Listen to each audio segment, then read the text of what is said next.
राज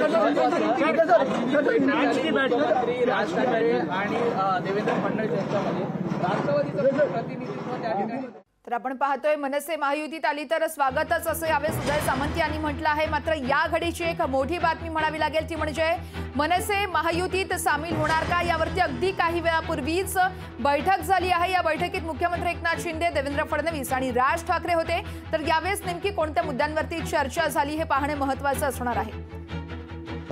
तर अगदी 2 दिवसांपूर्वीच राज ठाकरे यांनी अमित शहा यांची भेट घेतली होती। त्यानंतर काल देखील राज ठाकरे यांनी फडणवीसांची भेट घेतली होती आणि त्याच अनुषंगाने आता आज पुन्हा एकदा ताज लँड्स या हॉटेलमध्ये राज ठाकरे, एकनाथ शिंदे आणि देवेंद्र फडणवीस यांच्यात बैठक झाली आहे। कोणत्या जागांवरती यावेळेस चर्चा झाली आहे, नेमकी काय खलबत्तं सुरू आहे या संदर्भात आपलं एक प्रत्येक अपडेट आपण या ठिकाणी पाहणार आहोत। मात्र आपण पाहतोय 1.5 तासाहून जास्त काळ झाला या तिघांमध्ये बैठक झाली आहे।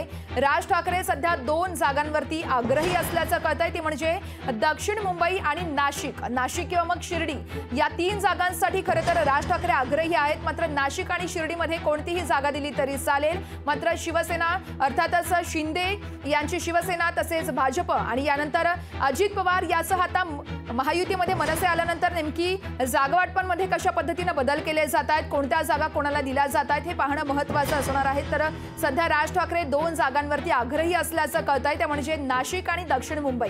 तर यामध्ये नेमकी कशा पद्धतीने खलबत्तं केली जाते, खलबत्तं होतीये हे पाहणं महत्त्वाचं असणार आहे। मात्र आपण ही एक आत्ताची महत्त्वाची बातमी पाहतोय ती म्हणजे शहांच्या भेटीनंतर 3ही नेत्यांमध्ये बैठक झाली आहे। या बैठकीत नेमकं काय होत आहे, राज ठाकरे महायुतीत सामील होणार का या संदर्भातली कधी अधिकृत घोषणा होते हे पाहणं महत्त्वाचं असणार आहे।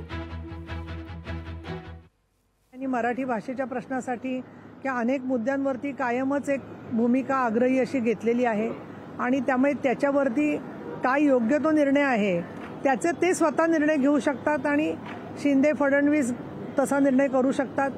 अमितजी शहांबद्दल भेटीचं म्हटलं तर त्यांनी उघड भेट घेतलेली आहे। काही लोक राजकारणामध्ये बघतात आपण गुपचूप भेटी घेतात, ठीक आहे, त्यांचा तो प्रश्न असतो, सिक्रेसी पाळावी लागते राजकारणामध्ये, पण त्यांनी उघड भेट घेतलेली आहे। राजकारणामध्ये कोणी कोणाला भेटू शकतं, चर्चा करू शकतं।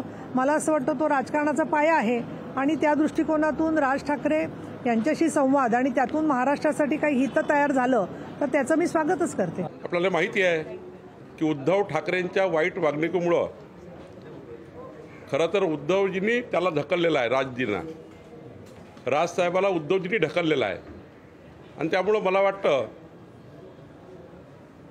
देश कल्याणाकरता, राष्ट्र कल्याणाकरता, मोदीजीच्या विकसित भारताच्या संकल्पाकरता, मोदीजींच्या गॅरंटीवर हा देश पुढे नेण्याकरता राजसाहेबांनी जर काही विचार केला तर आम्ही त्यांचं स्वागतच करू। हिंदुत्वाचा विचार अजून भक्कम सगळ्यांना घेऊन अगर होत असेल आणि ह्यांनी विरोधी पक्षांनी वंचितला एकत्र घेतलं तर चालतं, स्वाभिमानी शेतकरी संघटनेला एकत्र घेतलं तर चालतं, जानकरांना भेटलं तर चालतं, आम्ही राजसाहेबांना घेतलं तर मग मिरच्या काय धोमताय?